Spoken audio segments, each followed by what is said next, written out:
una masa de vapor de agua de 10 al cubo kilogramos a 100 grados centígrados suministra calor a una máquina de Carnot, que descarga parte de este calor a un sumidero grande a 10 grados centígrados. El proceso continúa. El vapor se enfría, condensa y termina enfriando hasta la temperatura del sumidero. Calcular el máximo trabajo que se puede obtener, el rendimiento de la máquina de Carnot. Datos: Cp del vapor, Cp del agua y delta H de vaporización. El ejercicio nos dice que tenemos una masa de vapor, 10 al cubo kilogramos, que está a 100 grados centígrados inicialmente, que va a alimentar o suministrar calor a una máquina de Carnot. Esta produce su trabajo y después mi máquina térmica me va a ceder calor hacia una fuente fría, que nos dice que está a 10 grados centígrados.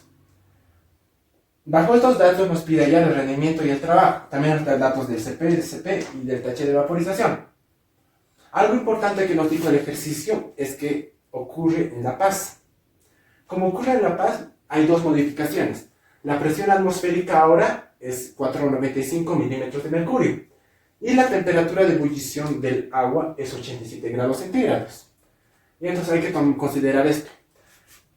Como nuevamente vamos a tener un ejercicio en el que una de las temperaturas es variable y la otra es constante, nuevamente se tiene que hacer el análisis que hicimos en el ejercicio anterior, es decir, partir por mi balance de energía. ¿Qué dice mi balance de energía? Energías que entran a mi máquina térmica, energías que salen. ¿Qué energías entran? Calor caliente. Como ya dijimos, en valor absoluto. ¿Qué energías salen? Trabajo, también en valor absoluto. Más la otra energía que sale es el calor frío. Ya esta va a ser mi ecuación 1. Y debo plantear la definición del rendimiento, ¿verdad? Que es la energía deseada sobre la suministrada. Deseada en una máquina térmica, trabajo. Suministrada, calor caliente.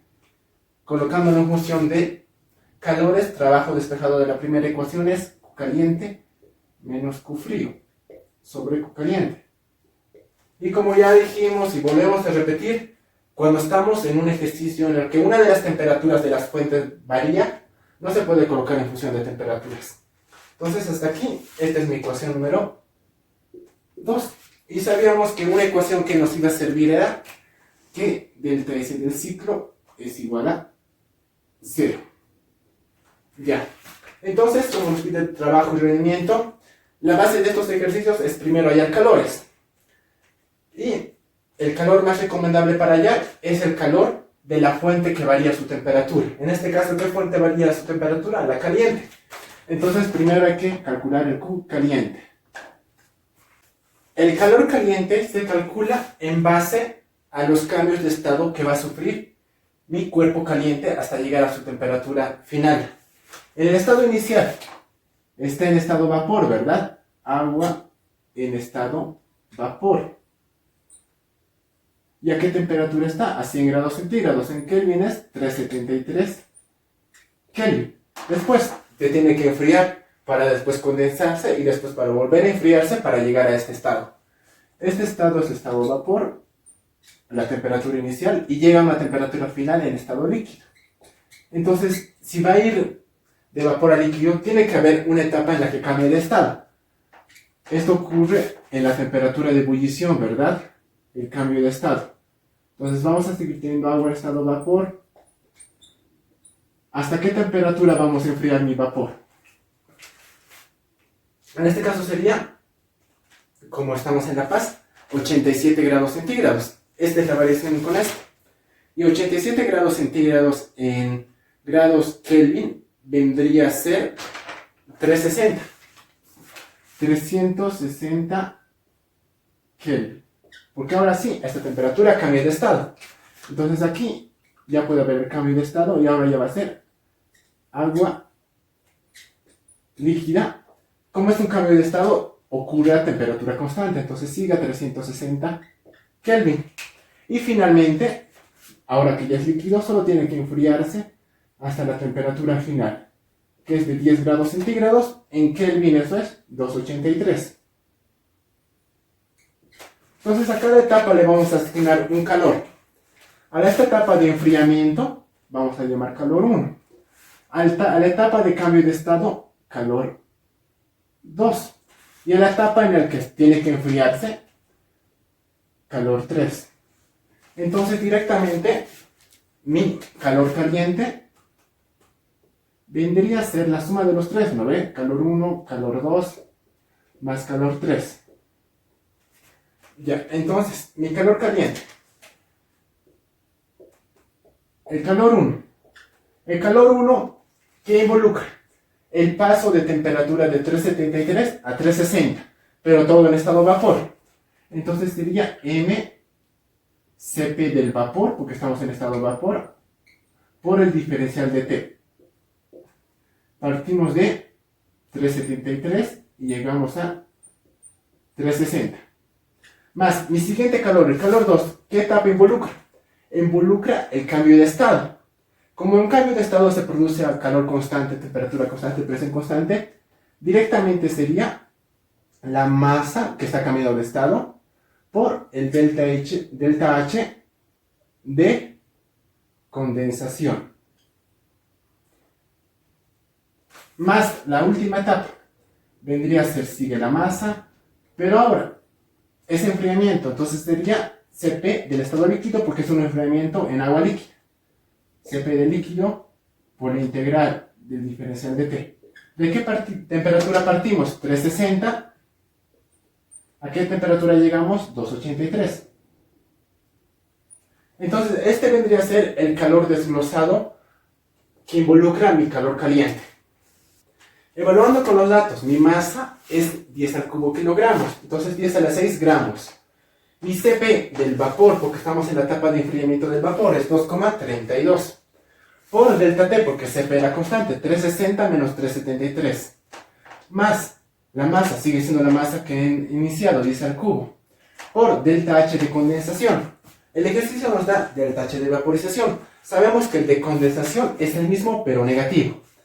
La siguiente etapa es el enfriamiento para pasar a una temperatura menor. Entonces, 10 al cubo sigue siendo la misma masa. El Cp, ahora estamos en estado líquido, 4,18. T final, 283, menos la T inicial, era 360 Kelvin. De este modo hemos evaluado el calor caliente por etapas. Ha sido más largo, pero es todavía entendible cómo se halla este calor caliente, ¿verdad? Entonces, su valor numérico es menos 26,1202 por 10 a la 8 joules. Ahora, después de evaluar el calor del cuerpo que varía su temperatura, nos toca evaluar el calor frío, que representa al cuerpo que mantiene su temperatura constante. Para este se aplica delta S del ciclo es igual a 0. Distribuyéndolo sería ya directamente con la definición diferencial de calor reversible respecto a la temperatura para el cuerpo frío. Más lo mismo, pero ahora evaluado para el cuerpo caliente. Entonces hacemos de nuevo el análisis.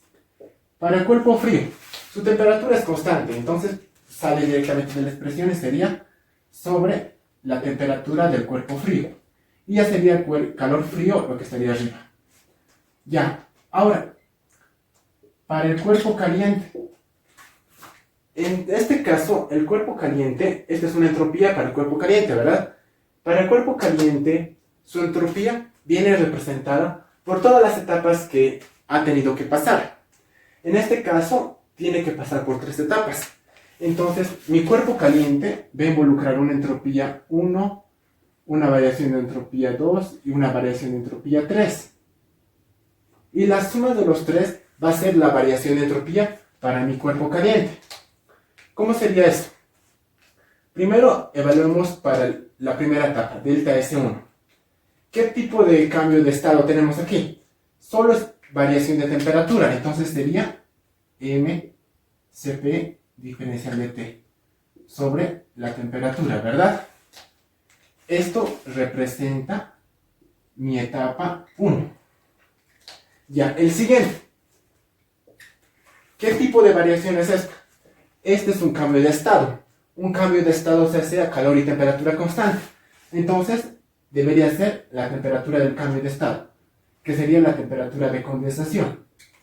Sobre el calor que involucra, diré arriba, sobre el calor que involucra este cambio de estado, sería el delta H de condensación.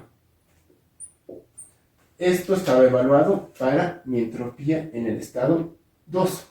Ahora tengo que evaluarlo para el último estado. Nuevamente, solo es pasar o disminuir la temperatura en este caso. Sería mCp diferencial de T sobre la temperatura.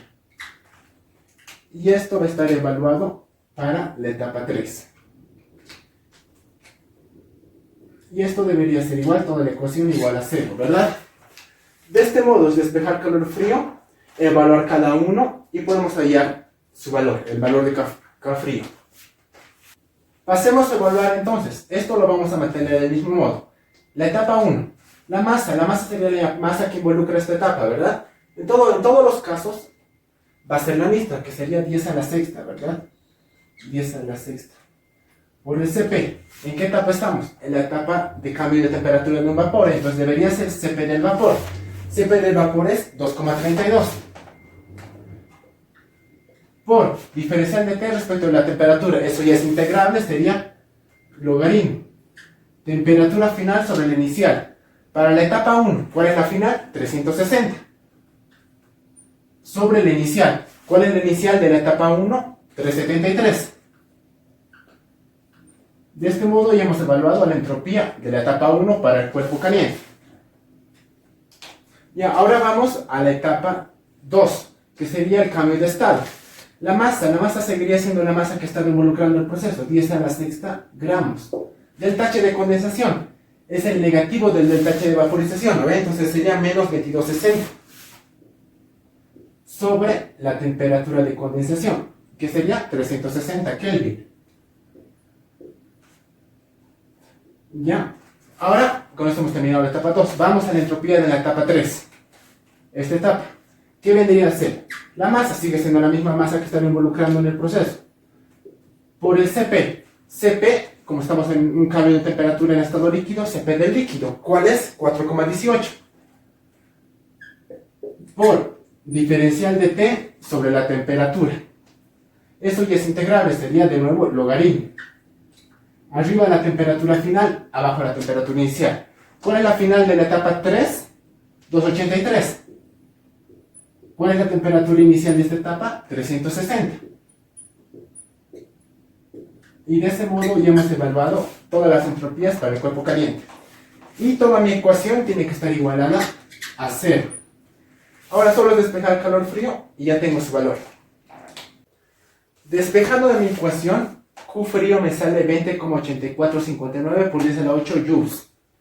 Teniendo ambos calores entrando a mi balance de energía, ya puedo hallar el trabajo, que es lo que me pedía, y después para mi rendimiento ya tengo todo, ¿verdad? Al tener ya ambos calores, es entrar a la ecuación 1 y al despejar el trabajo. Me dice Q caliente en valor absoluto, entonces solo voy a tomarlo el valor numérico, ¿verdad? Entonces sería 26,1202 por 10 a la 8. Esto tiene que ser igual a el trabajo más Q frío. Q frío ya es positivo, entonces directamente 20,8459 por 10 a la 8. Con un simple despeje mi trabajo me sale 5,2743 por 10 a la 8 joules, que ya es la respuesta. Lo otro que me pide es el rendimiento. Puedo hallarlo con trabajo y calor caliente o con calores y calor caliente. Es más fácil ahora que ya tengo trabajo, con la primera expresión, ¿verdad? Entonces, sería el trabajo sobre el calor caliente. El trabajo es 5,2743 por 10 a la 8. Y el calor caliente es, obviamente en positivo, 26,1202 por 10 a la 8 también, ¿verdad? Si esto lo multiplico por 100%, me va a salir un rendimiento porcentual. Mi rendimiento me sale 20,19%. Y esto ya vendría a ser la otra respuesta. Nuevamente, hemos visto el ejercicio con una fuente de temperatura variable y la otra constante. Entonces, el rendimiento no se puede plantear en función a temperaturas, porque varía una temperatura, entonces solo se queda hasta aquí. Entonces, el ejercicio se basa en hallar calores. Lo recomendable es hallar el calor, primero el calor del cuerpo que varía su temperatura. Como lo hemos hallado, lo hemos desglosado por cada etapa que pasaba hasta llegar a su temperatura final. De ese modo hallamos el Q caliente en este caso, porque este era el que variaba su temperatura. Y el calor frío se evalúa, o el otro calor en cualquiera de las formas, el otro calor se evalúa con esta ecuación, delta C del ciclo. Y nuevamente, como el caliente era algo más complicado, lo hemos desglosado por cada etapa que tenía. Así hallamos cada calor y después metemos a la ecuación de balance, haciendo cumplir que sean en valores absolutos y hallamos el trabajo. Y el rendimiento ya es directamente la ecuación.